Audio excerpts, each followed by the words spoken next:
ఉంటే తప్ప మరి ఇది సాధ్యం కాదు అధ్యక్ష. ఈరోజు ఉన్నటువంటి మరి జూన్ నుంచి నవంబర్ వరకు అధ్యక్ష తెలంగాణ నిరంతరం డిఫ్లేషన్లో ఉంది అధ్యక్ష. మధ్యలో ఆగస్టు మాత్రమే మినహాయింపు అధ్యక్ష. ఇది సాధారణమైన ఆర్థిక పరిస్థితి కాదు అధ్యక్ష, తీవ్రమైనటువంటి హెచ్చరిక. తెలంగాణ ఆర్థిక వ్యవస్థ కే షేప్డ్, అంటే richer are getting richer and poor are getting poor అధ్యక్ష. ఇది నేను చెప్తున్నటువంటి లెక్క కాదు అధ్యక్ష, మినిస్టర్ ఆఫ్ స్టాటిస్టిక్స్ ప్రోగ్రామ్స్ ఇంప్లిమెంటేషన్లో సిబిఐ చెప్తున్నటువంటి మరి అంశం అధ్యక్ష. ఇది కావాలంటే ఇది కాపీ నేను మీకు పంపించడానికి సిద్ధంగా ఉన్న అధ్యక్ష, అనెక్జర్ ఉంది అధ్యక్ష. మరి అంతేకాదు అధ్యక్ష, ఈరోజు గ్లోబల్ సమ్మిట్లో ఎంఓయూలను అడవిడి చేస్తున్నటువంటి మ్యానుఫ్యాక్చరింగ్ రంగంలో కేవలం మన కాంట్రిబ్యూషన్ 15%. జిఎస్డిబికి కాంట్రిబ్యూట్ చేస్తున్నది ఓన్లీ 15%, ఉద్యోగాలు ఇస్తుంది 10%. అడావిడి చేసుకుంటూ గౌరవ మంత్రి గారు అనేకసార్లు విదేశాలు టూర్ చేసుకొని ఎన్నో ఎంఓయూలు తీసుకొచ్చారు అధ్యక్ష. ఎక్కడ కూడా మరి ఫ్యాక్టరీలో జాడ కనబడతలేదు అధ్యక్ష. ఇది ఎందుకంటే సోషల్ ఎకనామిక్ సర్వే చెప్తున్నటువంటి పేజ్ నెంబర్ 4లో చెప్తున్నటువంటి అంశమే నేను చెప్తా ఉన్నాను అధ్యక్ష. బడ్జెట్ కాగితం మీద అమలు శూన్యం. ఈ ప్రభుత్వ బడ్జెట్ వాస్తవంగా కేవలం కాగితాల మీద పరిమితమైంది అధ్యక్ష. ఎందుకంటే ఎక్కడ కూడా 80% మించి ఈ రోజు వరకు కూడా ఖర్చు చేయలేదు అధ్యక్ష. ఈరోజు 23, 24 కూడా 79% మాత్రమే ఖర్చు చేశారు. మొన్న 24, 25లో 80%. ఇంకా ఆందోళనకర విషయం ఏంటంటే అధ్యక్ష, ఒక్కసారి కూడా గతగా సగటు చూసుకుంటే 79% మాత్రమే ఖర్చు చేస్తున్నటువంటి దేశంలోనే మరి అతి తక్కువ ఖర్చు చేస్తున్న రాష్ట్రంలో, అత్యల్పంగా ఖర్చు చేస్తున్న రాష్ట్రంలో తెలంగాణ రాష్ట్రం అనేది చాలా స్పష్టంగా ఈరోజు మరి బట్టి గారు రిలీజ్ చేసినటువంటి ఫైనాన్స్ వైట్ పేపర్లు ఉన్నాయి చెప్తా ఉన్నారు అధ్యక్ష. దానికి కూడా అనెక్జర్ తీసుకొచ్చాను అధ్యక్ష, దానికి కూడా అనెక్జర్ ఉంది అధ్యక్ష. దిస్ ఈజ్ అనెక్జర్, నేను సబ్మిట్ చేయడానికి సిద్ధంగా ఉన్నాను అధ్యక్ష. సంతకాలు కాగితాల మీద ఉన్నాయి కానీ కంపెనీలో జాడ లేదనేది చాలా స్పష్టంగా చెప్పదలుచుకున్నాం అధ్యక్ష. ఈరోజు ఇప్పుడే గౌరవ మంత్రి గారు చెప్పిన దానికి నేను సమాధానం చెప్తాను అధ్యక్ష. Telangana rising vision 2047 document Aladdin అద్భుత దీపం లెక్క 9 ఏళ్లలో జిఎస్డిపి 5 రేట్లు ఎట్లా సాధ్యమవుతుందో ఒకసారి గౌరవ మంత్రి గారు, గౌరవ ఉప ముఖ్యమంత్రి గారు చెప్పాలని కోరుతా ఉన్నాను అధ్యక్ష. ఎందుకంటే అధ్యక్ష మీరు సగటున, ఎందుకంటే ఈరోజు సోషల్ ఎకనామిక్ మరి సర్వే చెప్తా ఉన్నది అధ్యక్ష.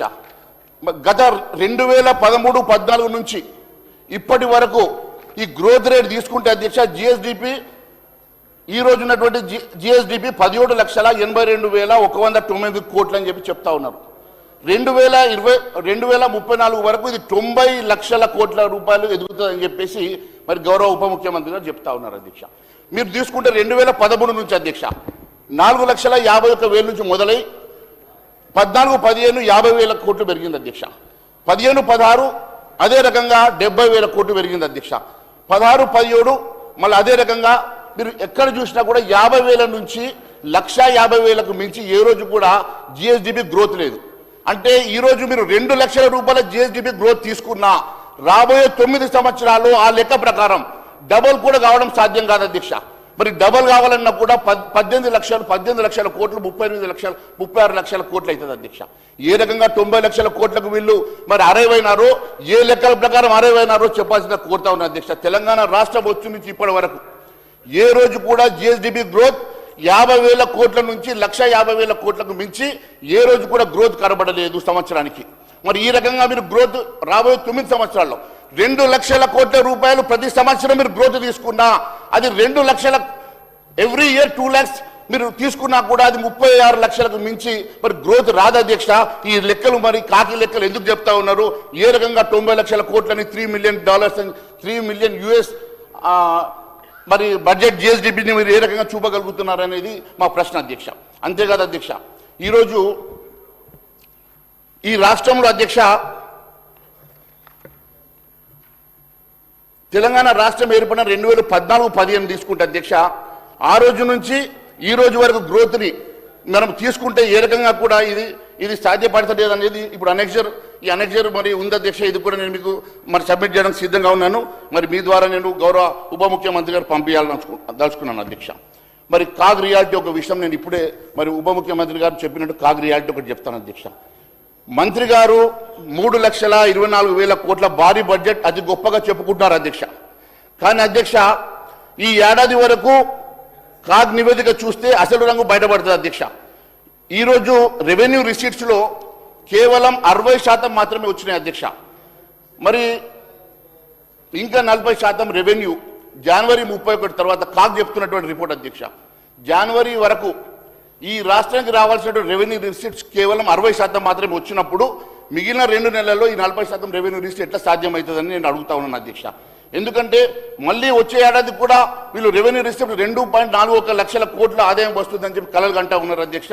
వాస్తవం చూస్తే అధ్యక్ష వీళ్ళు 2,03,970 కోట్లు వస్తాయని చెప్పారు, కానీ కాదు చెప్పినటువంటి రిపోర్ట్ ప్రకారం అధ్యక్ష కేవలం 1,38,371 కోట్లు మాత్రమే, అంటే 60% ఆఫ్ ద రెవెన్యూ రిసీట్స్ మాత్రమే యాజ్ పర్ కాగ్ జనవరి 2026 వరకు వచ్చినటువంటిగా కాగ్ చెప్తున్నటువంటి రిపోర్ట్ అధ్యక్ష.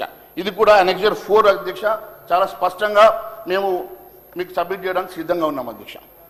మరి రాష్ట్రంలో ప్రభుత్వ లెక్కల ప్రకారం బడ్జెట్ అంచనాలు ఎస్టిమేట్స్ పోలిస్తే అధ్యక్ష సవరించినటువంటి అంచనాలు రివర్స్ ఎస్టిమేషన్ 26,000 కోట్ల తేడా ఉంది అధ్యక్ష. అంటే ఈరోజు సాధారణంగా బడ్జెట్ అంటే అధ్యక్ష బిఈ అంటే బడ్జెట్ ఎస్టిమేట్స్, ఆర్ఈ అంటే రివైజ్డ్ ఎస్టిమేట్స్ అని చెప్పి మేము చదువుకున్నాం. కానీ భట్టి గారి లెక్కల ప్రకారం అధ్యక్ష బిఈ అంటే భట్టి గారి ఎస్టిమేట్స్, ఆర్ఈ అంటే రేవంత్ గారి ఎస్టిమేట్స్ లెక్క ఉంది అధ్యక్ష. మరి భట్టి గారి ఎస్టిమేట్స్కి రేవంత్ గారి ఎస్టిమేట్స్కి మధ్యలో వారి మధ్యలో ఎంత ఆఘాతం ఉన్నదో ఈ లెక్కల మధ్యలో కూడా అంతే ఆఘాతం కనబడతా ఉంది అధ్యక్ష. చాలా స్పష్టంగా మరి బిఈకి అంటే బడ్జెట్ ఎస్టిమేట్స్కి రివైజ్ ఎస్టిమేట్స్కి ఉన్నటువంటి తేడా ఆంతర్యం కూడా వారి మధ్య ఉన్నటువంటి ఆంతర్యం స్పష్టంగా కనబడతా ఉన్నది అధ్యక్ష.